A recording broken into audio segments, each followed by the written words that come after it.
No se puede decir en este momento cuál será la estructura final a la que nosotros aspiramos.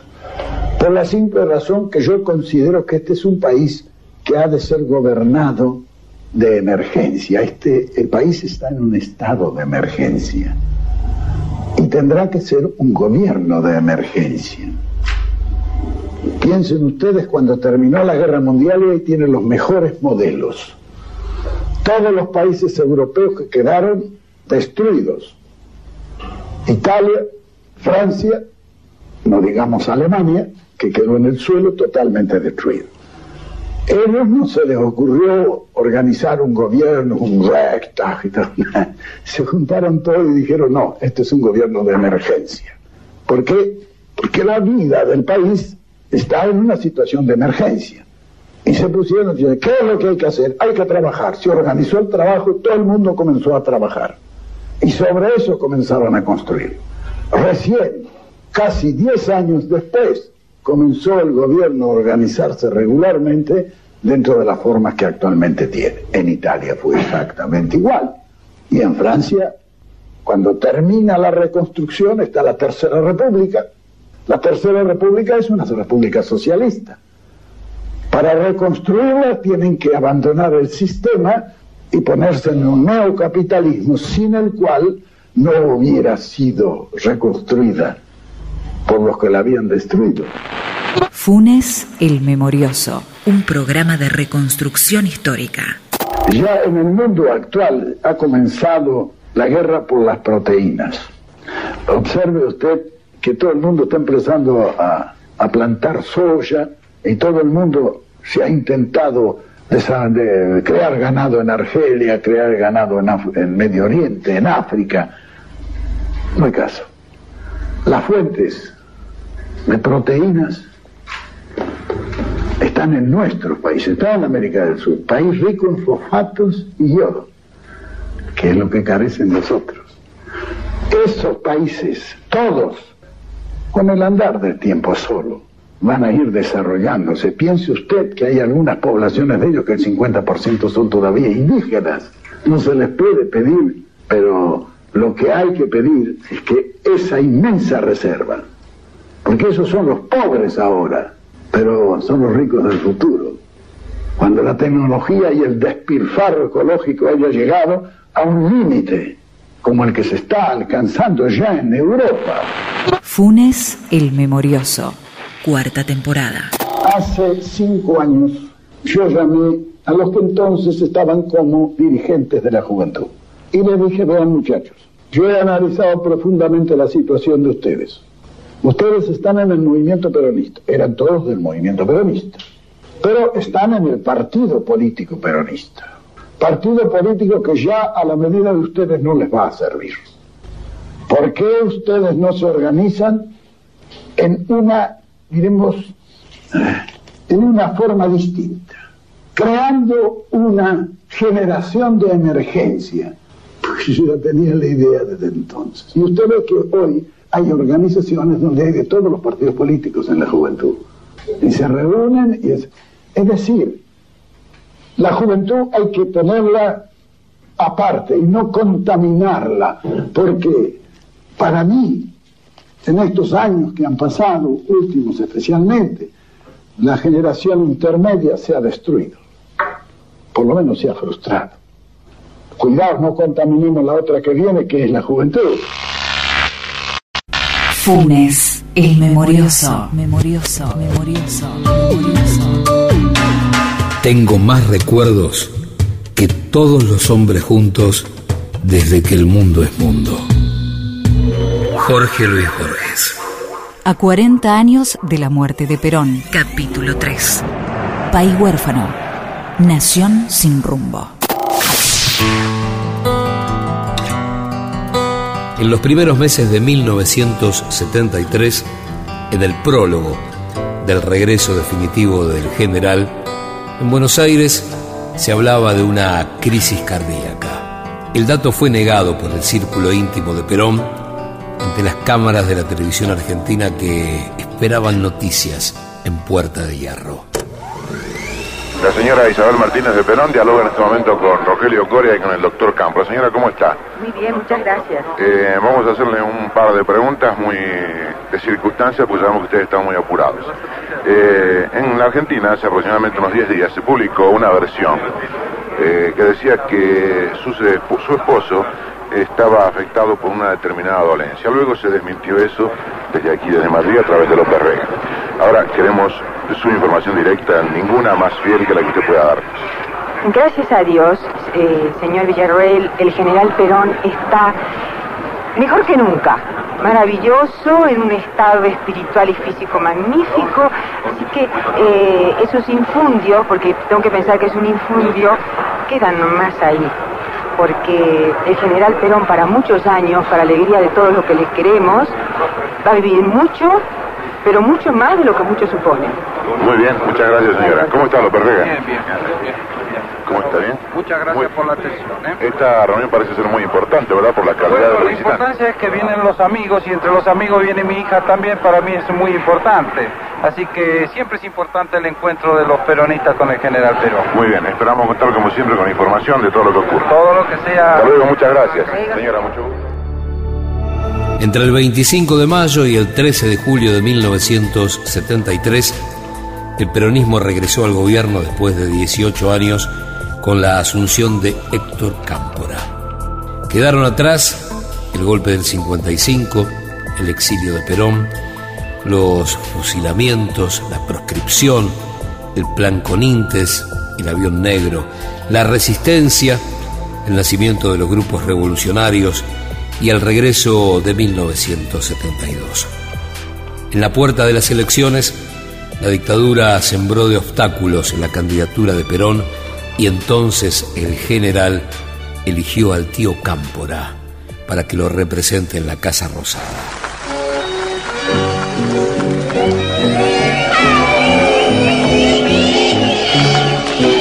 El chamamé del tío, del cancionero de la liberación. Es hombre leal y sincero, siempre fiel al general. Cámpora es un peronista como no se puede más. Él nunca hizo lo que quiso, sino lo que el general. Y el pueblo quiso lo mismo, precisaban para ganar. Cámpora es el delegado del gran plan general, el plan que el pueblo entero a la victoria total. Cámpora es el delegado del gran plan general, el plan que el pueblo entero a la victoria total. El pueblo está decidido a tomar el camino que sea necesario para cumplir los objetivos de la liberación nacional.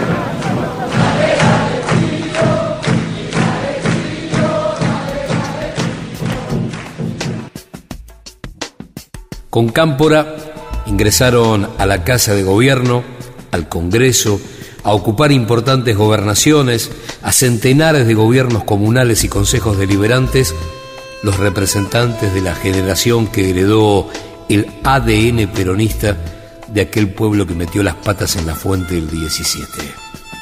Y sin pedir permiso, la juventud entró a la nueva democracia cargada de derechos postergados y apretando el acelerador. Un momento de mucha tensión, puesto que la cantidad de gente que está fuera de este penal intenta entrar al penal y pide a gritos la liberación de los detenidos, los presos políticos que se encuentran en las celdas.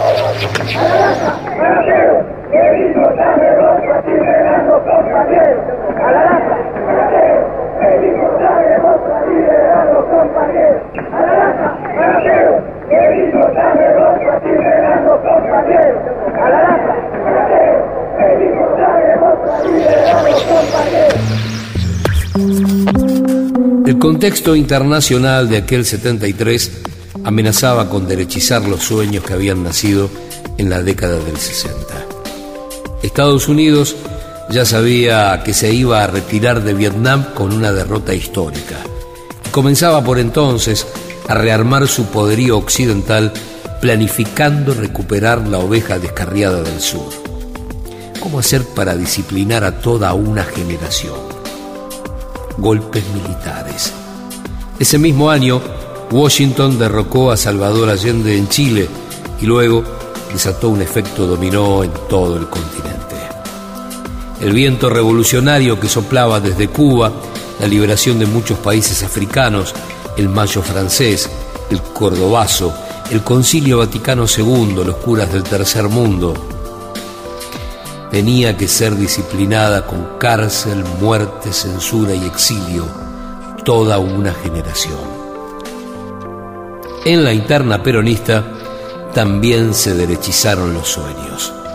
Después de aquella primavera en pleno otoño-invierno argentino, del 25 de mayo al 13 de julio del 73. Elevando nuestras renuncias con carácter irrevocable al Congreso de la Nación, poner a consideración del pueblo argentino lo que ella hubiera votado con satisfacción, con alegría y con orgullo el 11 de marzo, al líder de nuestro movimiento y al líder de los trabajadores, el general Juan Perón. Estoy más orgulloso que nunca. Si alguna vez tuve orgullo, después de esta decisión, me siento más orgulloso y más consustanciado con la verdad, a la cual he tratado siempre de servir con toda honestidad. En los 49 días de Cámpora en La Rosada, se habló de reforma agraria, de relaciones con La Habana, cambios en las cúpulas de las Fuerzas Armadas, pacto social, aumento de salarios y congelamiento de precios. Para algunos fue demasiado. He creído que tengo que interiorizarme de este problema que tiene la Argentina, que es la constitución de estas villas, que para mi concepto, y ojalá, le pido a Dios, que durante mi gobierno puedan ser ellas superadas totalmente. Abrigo la esperanza de dar término a mis funciones acompañado por el afecto de mis compañeros y de mis amigos y el respeto de mis adversarios. Sé que he de lograrlo, como ha sido hasta ahora, porque trataré con honestidad de hacer lo que el pueblo quiere. Según Raúl Alfonsín, la caída de Cámpora fue un golpe de Estado que impulsó la derecha. Tenemos que este ha sido una suerte de golpe de derecha que está movilizado sobre la base de un deseo de importantes sectores de nuestro pueblo de que pretenden verlo a Perón en el gobierno, pero que está instrumentado al servicio de la derecha del no cambio en Argentina. La militancia que soñaba con la patria socialista sabía que una cosa era ganar en las urnas y otra muy distinta era tomar el poder. Vos que estás junto al general, cuando va bien, cuando va mal, cuidado. Hasta la toma del poder. Que una cosa es gobernar y otra la toma del poder. Piero. Pensalo. Del cancionero de la liberación. El enemigo no está derrotado, la lucha continúa, no hay que retroceder. Peleando juntos todos construiremos la paz justicialista y no descansaremos hasta la toma del poder. Hasta la toma del poder. Hasta la toma del poder. Hasta la toma del poder. Hasta la toma del poder. Hasta la toma del poder. Hasta la toma del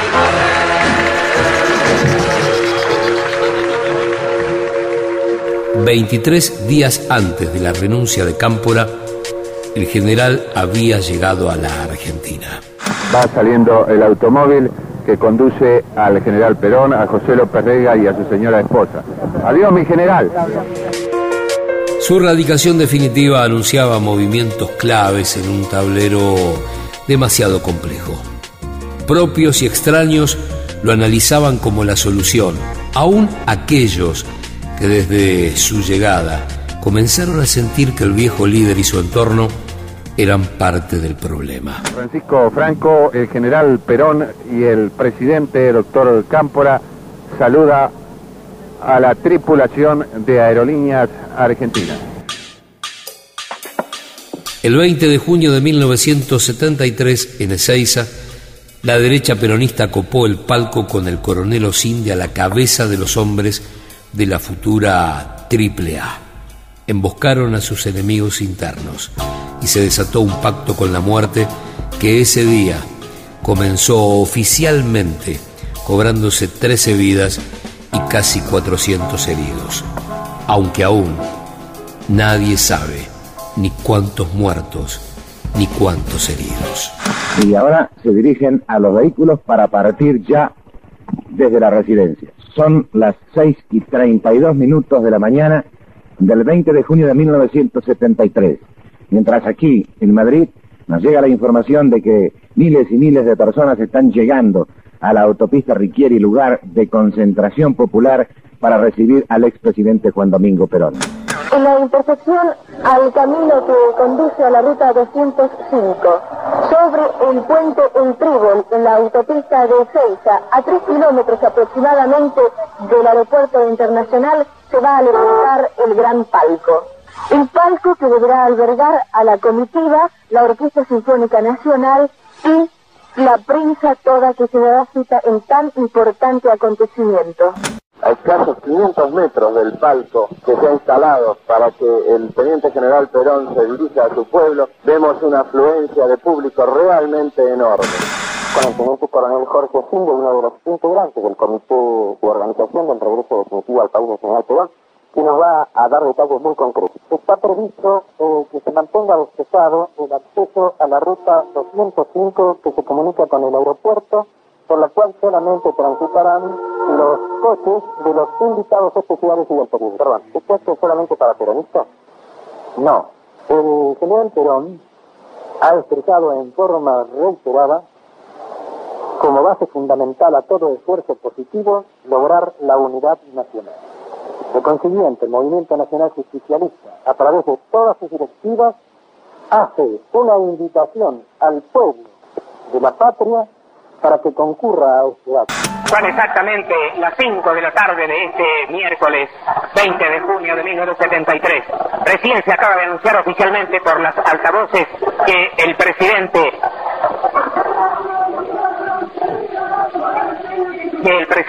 Cámpora arribó acompañado de Juan Perón y defendió el Morón. Nuevamente volvieron a producirse incidentes a ambos costados de este palco donde estamos ubicados, el palco El Trébol. Incidentes que movieron a la preocupación de los millones de habitantes de todas partes de la República que se dieron cita hoy en este histórico acto de la República Argentina.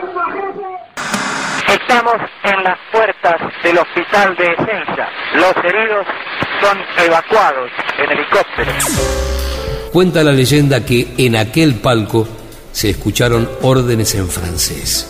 Parece que los que llegaron a estas tierras portando el manual de estilo de la represión en Argelia ya estaban dando clases en el país.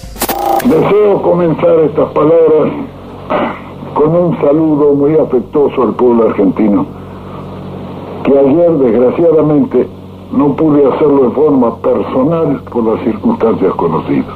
Este problema, como ya lo he dicho muchas veces, o lo arreglamos entre todos los argentinos o no lo arregla nadie. Por eso deseo hacer un llamado a todos, a fin y al cabo hermanos, para que comencemos a ponernos de acuerdo. Juan Domingo Perón. Llego casi desencarnado. 21 de junio de 1973. Nada puede perturbar mi espíritu, porque retorno sin rencores ni pasiones, como no sea la que animó toda mi vida. Servir lealmente a la patria, y solo pido a los argentinos que tengan fe en el gobierno justicialista, porque ese ha de ser el punto de partida para la larga marcha que iniciamos.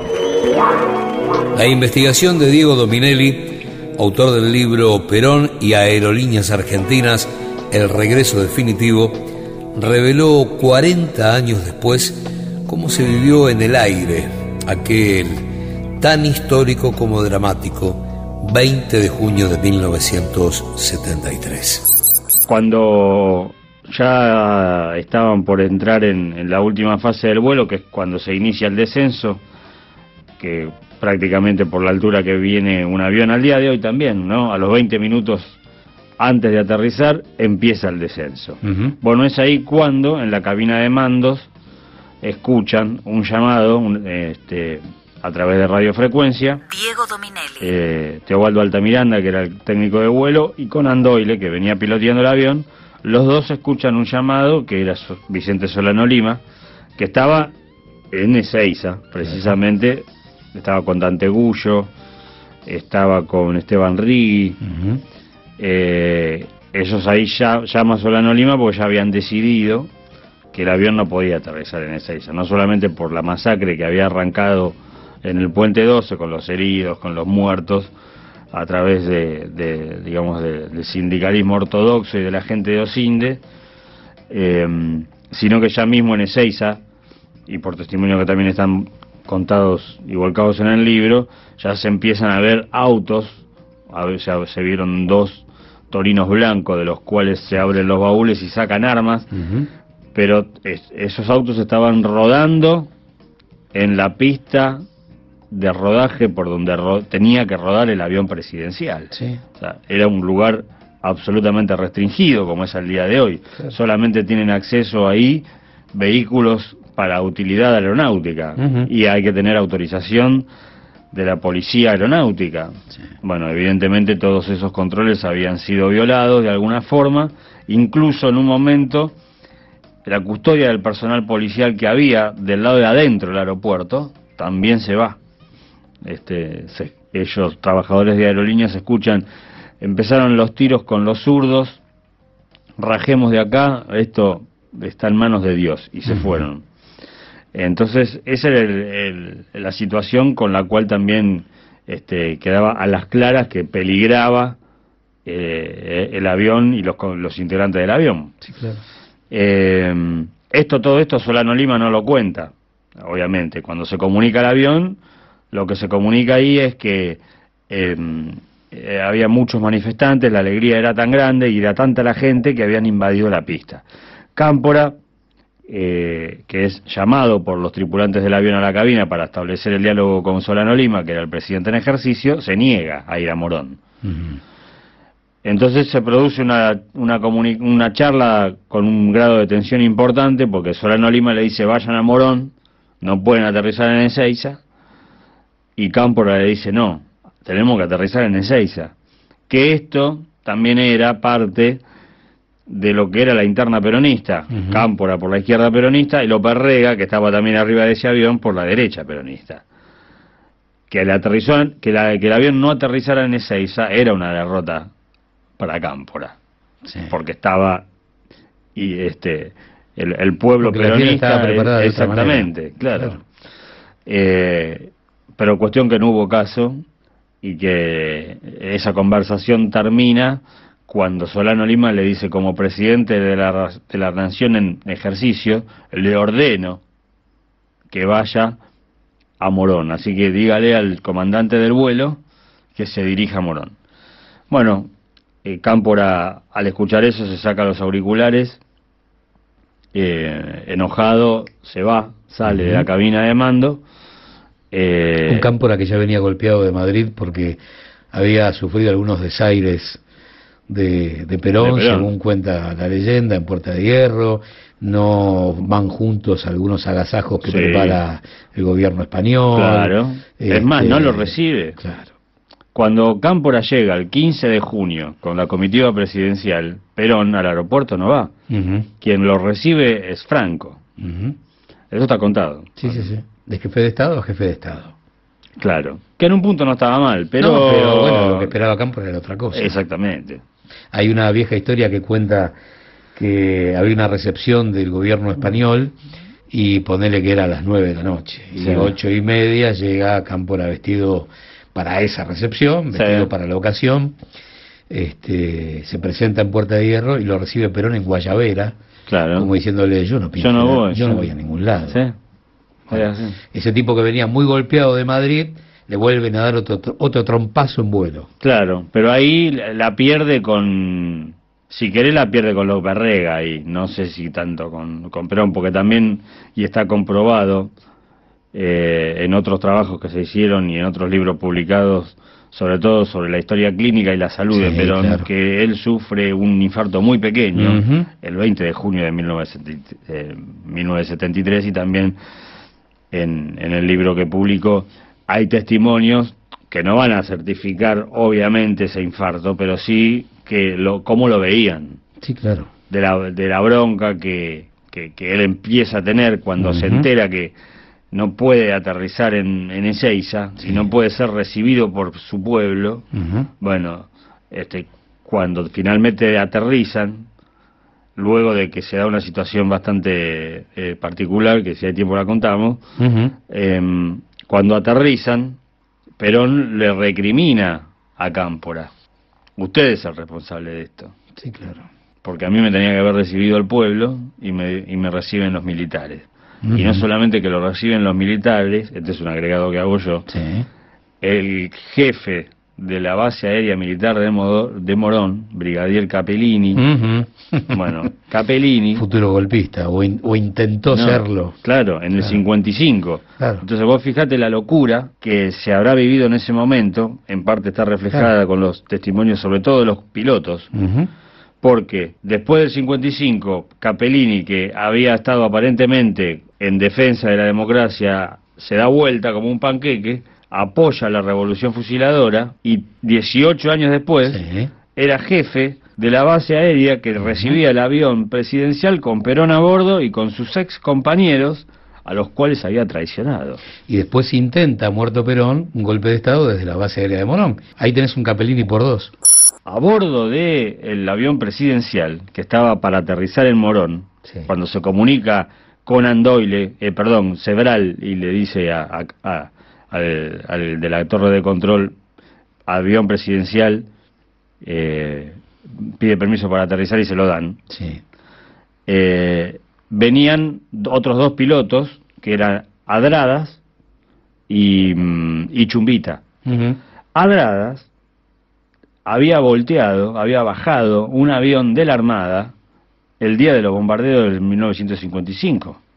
Con su avión de Fuerza Aérea, sale de la base aérea de Morón con un Gloster Michu, claro, y derriba un avión de la Armada que estaba bombardeando la Plaza de Mayo y que se iba a ir para Uruguay.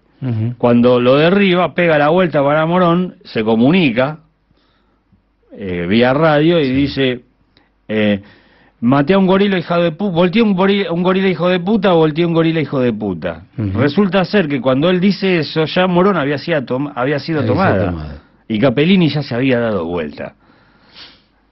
Bueno, esto lo reviven en la cabina de pilotos, porque los 4 pilotos de ese avión, del avión presidencial en el 73, habían sido pilotos de Fuerza Aérea en el 55, que como apoyaron a Perón, fueron exonerados de la Fuerza Aérea. Qué buena historia. Y pasaron... Muchos de ellos estuvieron presos. A la aviación civil. Y después pasan a la aviación civil y terminan siendo pilotos de Aerolíneas Argentinas. Qué bárbaro. El 25 de septiembre del 73, 2 días después del triunfo de la fórmula Perón-Perón, con el 64% de los votos, fue asesinado José Ignacio Rucci.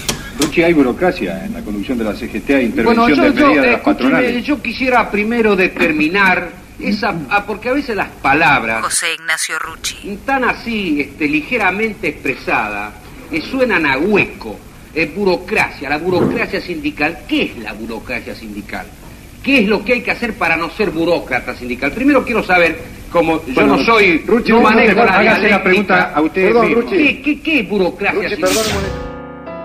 La muerte coqueteaba con el general desde comienzos de 1974, pero sin importar la dureza del parte médico, había que gobernar a una Argentina convulsionada por el tironeo de una interna irreconciliable.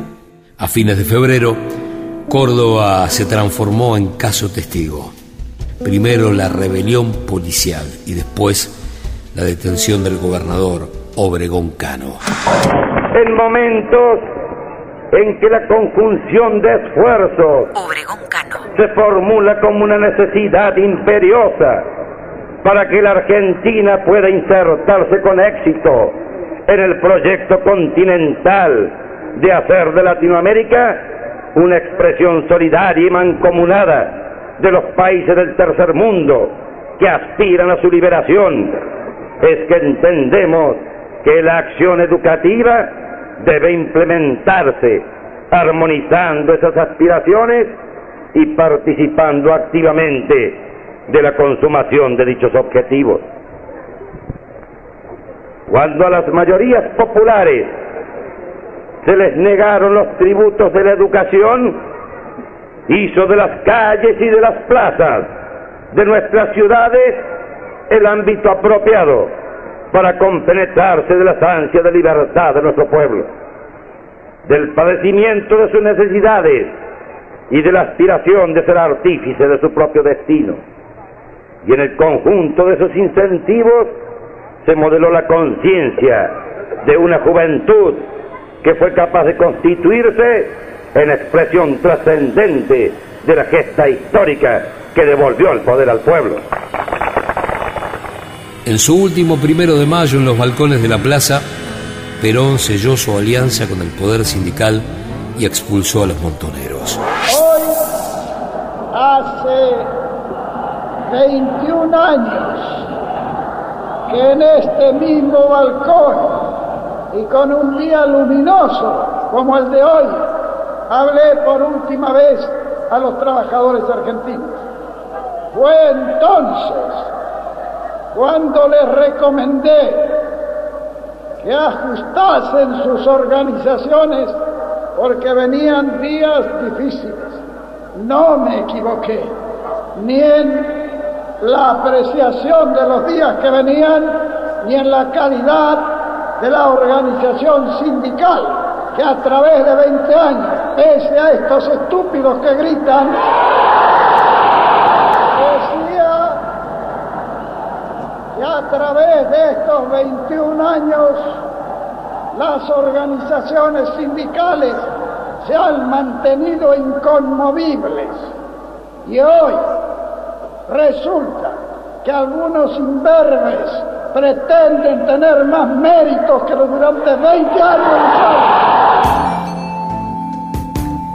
El 12 de junio, los diarios despertaron anunciando que Perón daría un discurso con 3 ejes centrales: salarios, precios y desabastecimiento.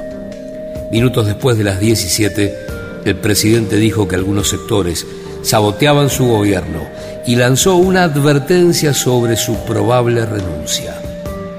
Cuando acepté gobernar, lo hice pensando en que podría ser útil al país, aunque ello me implicaba un gran sacrificio personal. Pero si llego a percibir el menor indicio que haga inútil ese sacrificio, no voy a titubear un instante en dejar este lugar a quienes lo puedan llenar con mejores probabilidades. Los principales sindicatos se movilizaron a Plaza de Mayo bajo el lema "Con Perón todo, sin Perón nada". Sabemos que tenemos enemigos que han comenzado a mostrar sus uñas,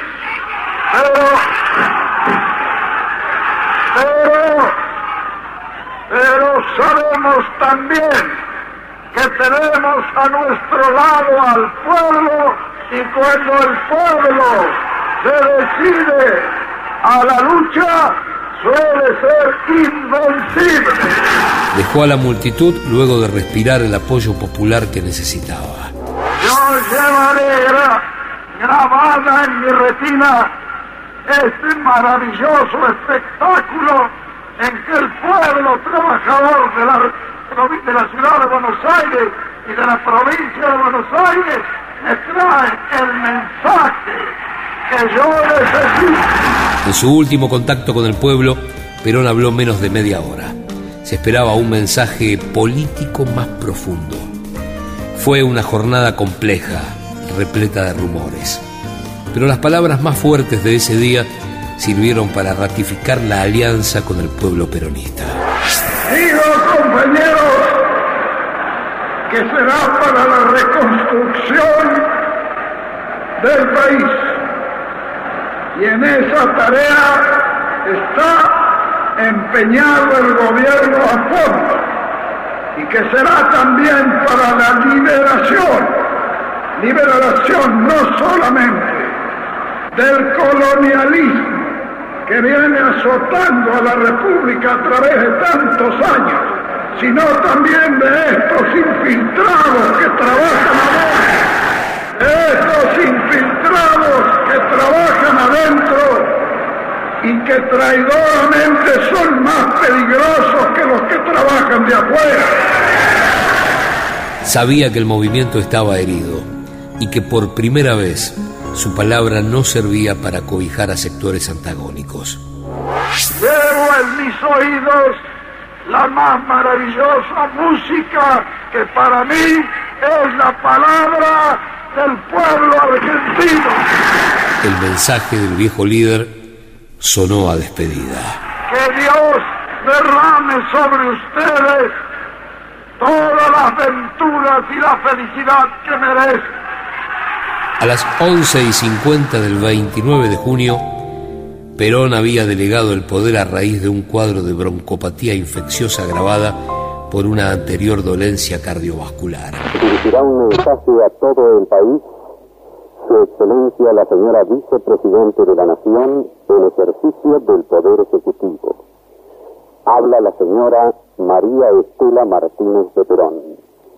Al pueblo argentino, estamos viviendo horas glaciadas, circunstancias que debe retemplar el espíritu del pueblo argentino en un sentido de verdadera unidad nacional.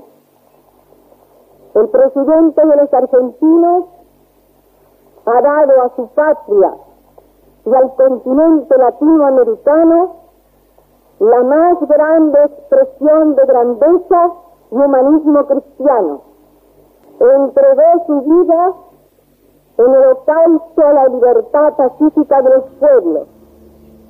Hasta sus últimos instantes trabajó por la unidad nacional, continental y universal. En su último acto como presidente, el general aceptó la renuncia de Cámpora como embajador plenipotenciario. Un mensaje frío, sin el agradecimiento de rigor por los servicios prestados. El dato apareció en el boletín oficial 10 días después de la muerte de Perón. Porque creo que la lealtad es una virtud. Y esa lealtad que yo le he dado al general Perón en todas las actividades de mi vida, seguirá así, insobornablemente, inquebrantablemente, porque creo que la lealtad edifica indudablemente en forma más honrosa al ser humano. 5 minutos después de las 14 del lunes 1 de julio, María Estela Martínez de Perón se dirigió al país por cadena nacional. Anunció la muerte de Juan Domingo Perón. Con gran dolor debo transmitir al pueblo el fallecimiento de un verdadero apóstol de la paz y la no violencia.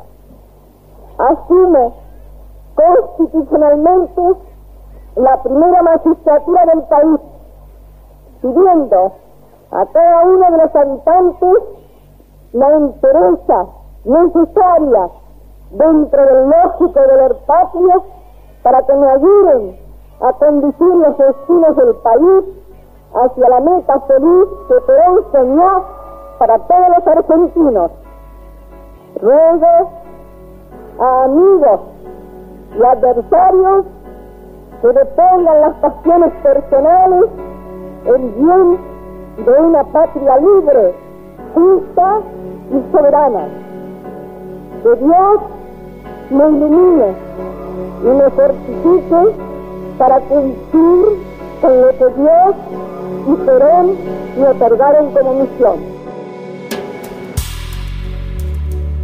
Ricardo Balbín fue el otro gran símbolo del nuevo diálogo entre las dos fuerzas mayoritarias de la Argentina política, y lo fue a partir del primer regreso de Perón en noviembre del 72.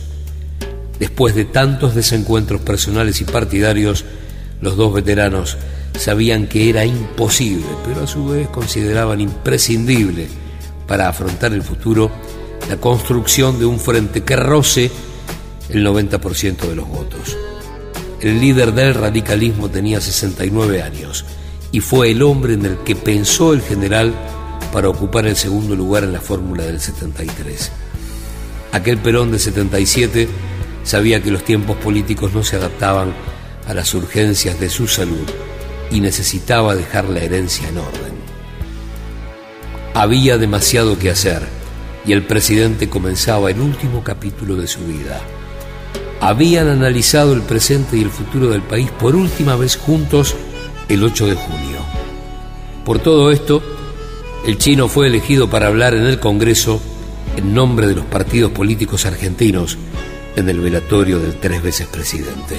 Habla el doctor don Ricardo Balbín. Llego a este importante y trascendente lugar trayendo la palabra de la Unión Cívica Radical y la representación de los partidos políticos que en estos tiempos conjugaron un importante esfuerzo al servicio de la unidad nacional, del esfuerzo de recuperar las instituciones argentinas y que en estos últimos días definieron con fuerza y con vigor su decisión de mantener el sistema institucional de los argentinos. En nombre de todo ello, vengo a despedir los restos del señor presidente de la República de los Argentinos, que también con su presencia puso el sello a esta ambición nacional del encuentro definitivo de una conciencia nueva que nos pusiera a todos en la tarea desinteresada de servir la causa común de los argentinos. No sería leal si no dijera también que vengo en nombre de mis viejas luchas, que por haber sido claras, sinceras y evidentes, permitieron en estos últimos tiempos la comprensión final. Por haber sido leal en la causa de la vieja lucha, fui recibido con confianza en la escena oficial que presidía el presidente muerto.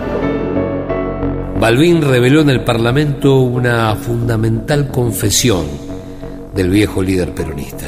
Pero guardé yo en lo íntimo de mi ser un secreto que tengo la obligación de exhibirlo frente al muerto.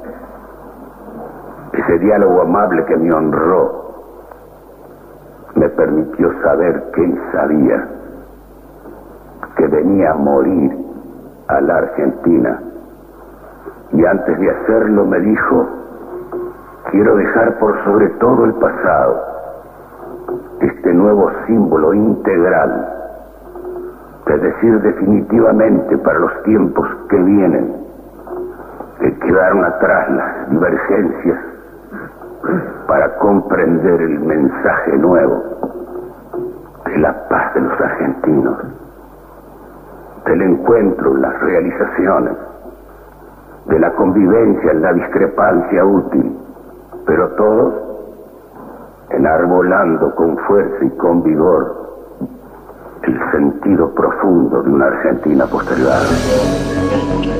Terminó su mensaje trazando un paralelo con la muerte de Hipólito Yrigoyen y dejó para los tiempos una frase destinada a cerrar viejas heridas. Hace 41 años el país enterraba a otro gran presidente, el doctor Hipólito Yrigoyen. Lo acompañó su pueblo con fuerza y con vigor, pero las importantes divergencias entonces colocaron al país en largas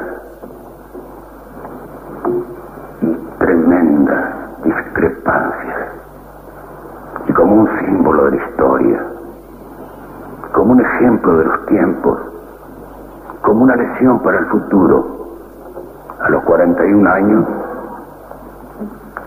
país entierra otro gran presidente. Pero la fuerza de la República, la comprensión del país, pone una escena distinta, todos sumados, acompañándolo, y todos sumados en el esfuerzo común de salvar para todos los tiempos la paz de los argentinos. Este viejo adversario despide a un amigo. Y ahora, frente a los compromisos que tienen que contraerse para el futuro, porque quería el futuro, porque vino a morir para el futuro, yo le digo, señora Presidente de la República, los partidos políticos argentinos estarán a su lado en nombre de su esposo muerto para servir la permanencia de las instituciones argentinas, y usted simboliza en esta hora. Poco después, y en la mesa de Tiempo Nuevo, Balbín, ya sin el peso del protocolo ante la muerte del adversario, le pegó con dureza al verticalismo del peronismo y reivindicó la democracia interna del radicalismo para golpear a un peronismo huérfano y desorientado. Y evidentemente el peronismo preocupa porque muestra síntomas de un proceso de transformación muy difícil después de la muerte de Perón. ¿Cómo ve usted este proceso? ¿Cómo juzga que está el peronismo atravesando esta etapa de transición? El peronismo tiene que pagar el precio de su división. Yo creo que deseo que sea lo más suave posible, lo menos violenta posible, porque nosotros necesitamos, el país necesita, los partidos organizados. Lo que tenemos que hacer notar necesariamente es que se ponen varios ingredientes por el sistema de su organización. Y a veces algunos problemas se resuelven de alguna manera muy distinta como los queremos resolver dentro de la pacificación política argentina. Este concepto de la verticalidad, que hace la esencia de su nacimiento, yo lo respeto. Pero no es menos cierto que este sistema de la verticalidad a veces se relaja, y entonces los distintos sectores interpretan la verticalidad de distinta manera. Y yo creo que el defecto está en confundir el movimiento con el gobierno. Entonces, ¿qué ocurre? Se desarticula poco el movimiento y se deteriora un poco el gobierno. Por los gobernadores habló uno de los jóvenes que soñaban con convertirse por entonces en el futuro heredero. San Pablo, al término de su existencia, pudo acuñar estas palabras de apóstol: he librado buen combate, he terminado mi carrera, he guardado mi fe. Carlos Menem. Este otro apóstol y arquetipo de la civilidad que se nos va para penetrar en la historia. Y en el bronce también pudo repetir las palabras del apóstol Pablo, porque él también libró buen combate por su pueblo y por su patria, y porque él también supo guardar su fe acrisolada y la fe de su pueblo, que debe estar unido ante su ejemplo y su holocausto al servicio de la nación. Solamente puede morir lo que puede ser olvidado. Nuestro líder no podrá morir jamás, porque jamás será olvidado por el pueblo, a quien él dignificó como un acto de reparación y de integración indispensable para prepararlo en la búsqueda de sus grandes destinos. La bandera que él fue y ahora pareciera plegada en el agobio inmenso de nuestra congoja, será nuevamente desplegada por el pueblo entero, que la tomará en sus brazos para llevarla al triunfo en el juramento de servirla con lealtad hasta el límite del propio sacrificio. Perón, con su vida y con su muerte, ha sellado la institucionalización de la República, y ese orden institucional, que ha sido meta de todas las aspiraciones populares de los últimos años, nos comprometemos todos los gobernadores a apoyarlo y sostenerlo en el total respaldo a la excelentísima señora Presidenta de la Nación, doña María Estela Martínez de Perón, en la ímproba, dura y sagrada misión que el destino le ha deparado. Funes el Memorioso, un programa de reconstrucción histórica, 4ª temporada. Seguimos de memoria. Recordar. Funes el Memorioso en 750.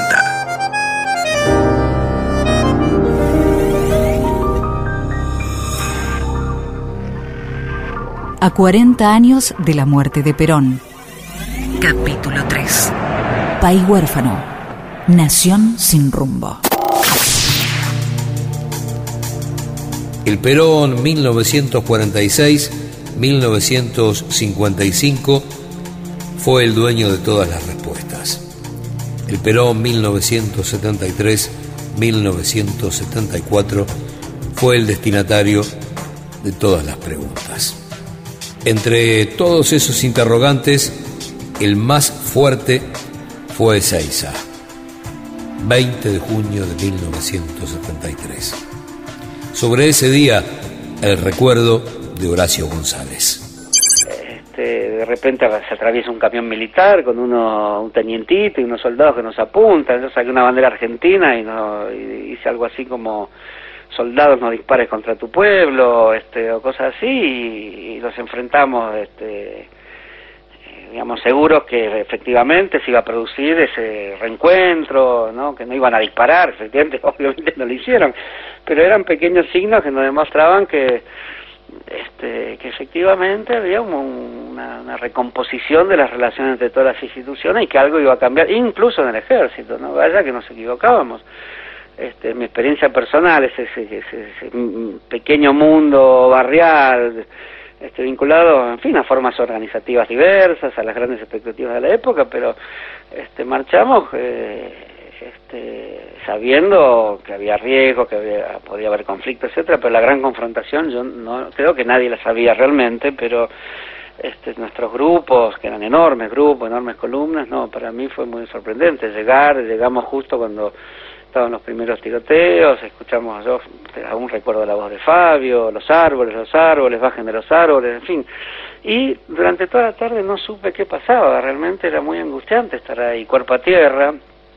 Ahí percibí finalmente lo que es el peso de la historia, ¿no? La fiesta súbitamente convertida en guerra, que es un gran sentimiento que no es deseable que se tenga, pero ahí aprendí en esas 2 o 3 horas cuerpo a tierra, con balazos zumbando por sobre la cabeza.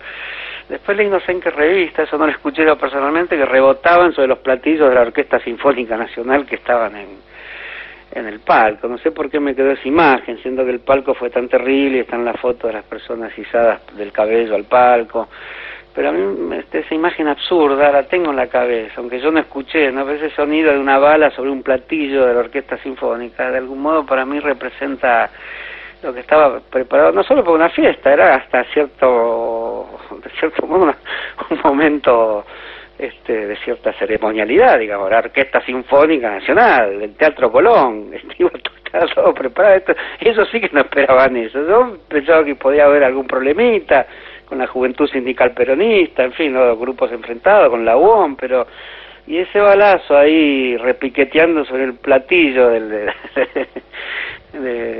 los tambores y la batería de la orquesta, evidentemente revelaba hasta qué punto estaba la tragedia, y ¿no? Algo tan cotidiano y tan esperable, ¿no? Que toque una sinfónica cuando regresaba Perón, de repente se convertía en el lugar donde rebotaban las balas, y con el sonido especial del platillo de una batería. Entonces, después hablé mucho con José Luis Nel, una vida trágica, muy trágica de la Argentina, de la militancia, que encabezaba una de las grandes columnas que entraba, que recibió un balazo en la columna, de modo tal que quedó paralítico, pero también él estaba muy disconforme, muy angustiado, ¿no?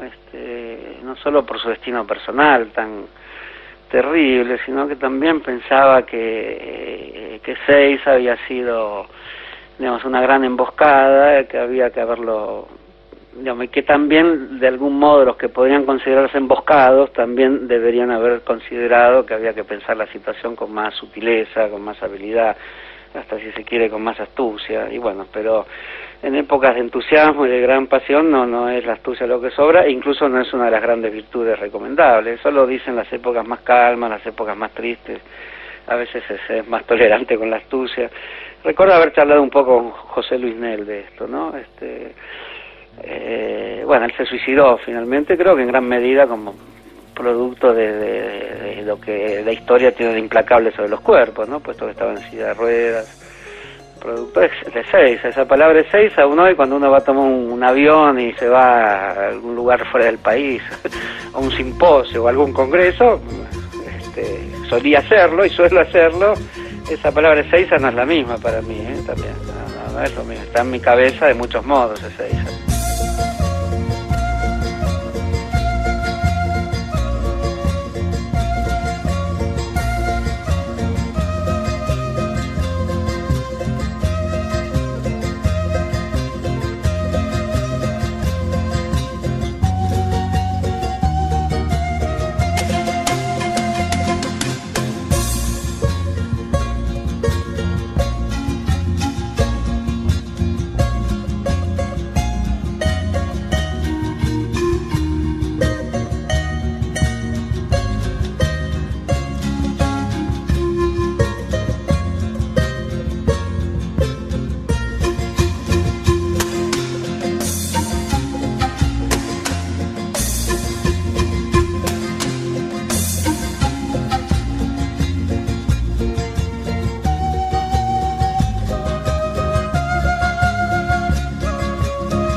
Funes en 750. Guión y relatos Gustavo Campana. Edición y postproducción Gustavo Eymon. Locución Valeria Delgado. Funes, el memorioso. Un programa de reconstrucción histórica. 4ª temporada.